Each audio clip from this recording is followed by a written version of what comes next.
প্রথম ম্যাচে বিশাল জয়ের পর সিরিজের দ্বিতীয় ও শেষ ম্যাচেও দাপটে জয় তুলে নিল এইচপি। মিরপুরের মাঠে মালয়েশিয়াকে হারালো দারুণভাবে। আগে বল করতে নেমে সফরকারী ব্যাটারদের চাপে ফেলে স্বাগতিক বোলাররা। এরপর ব্যাট হাতেও নিজেদের শক্তিমত্তা জানান দিয়েছে লাল সবুজেরা।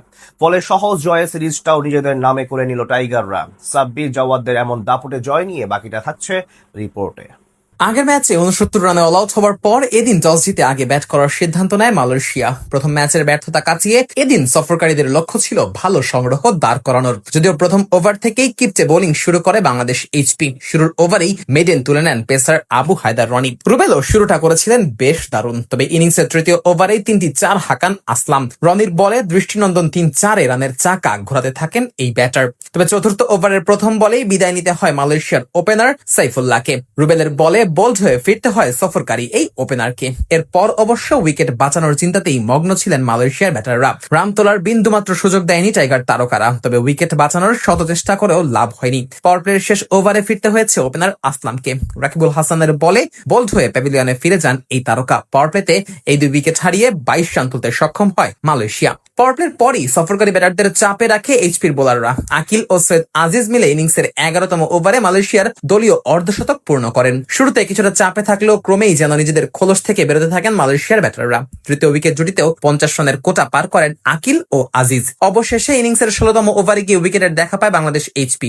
আবু হায়দার রনির বল বড় শট খেলতে গিয়ে ক্যাচ তুলে দেন আকিল। বেশ খানিকটা দৌড়ে এসে সেই ক্যাচ তালুবন্দী করেন শামীম হোসেন পাটোয়ারি। এরপর অবশ্য আজিজের ব্যাটে ভর করে দলীয় 100 দিকে এগোচ্ছিল মালয়েশিয়া। তবে ইনিংসের 19তম ওভারে অবশেষে ফিরতে হয় আজিজকে। আবু হায়দার রনির বলে বিদায় নেওয়ার আগে বাঁহাতি এই ব্যাটারের ব্যাটে রান আসে 40। শেষ ওভারে সাকলাইনের বলে বিশাল এক ছক্কা হাঁকিয়ে দলের রান 100 পার করেন মুনিয়ান্দি। শেষ পর্যন্ত নির্ধারিত ওভারের খেলা শেষে 4 উইকেট হারিয়ে 105 রানে থামে মালয়েশিয়ার ইনিংস। বাংলাদেশ এইচপির হয়ে সর্বোচ্চ 2টি উইকেট তুলে নেন রনি। এছাড়াও রুবেল ও রাকিবুলের ঝুলিতে যায় 1টি করে উইকেট।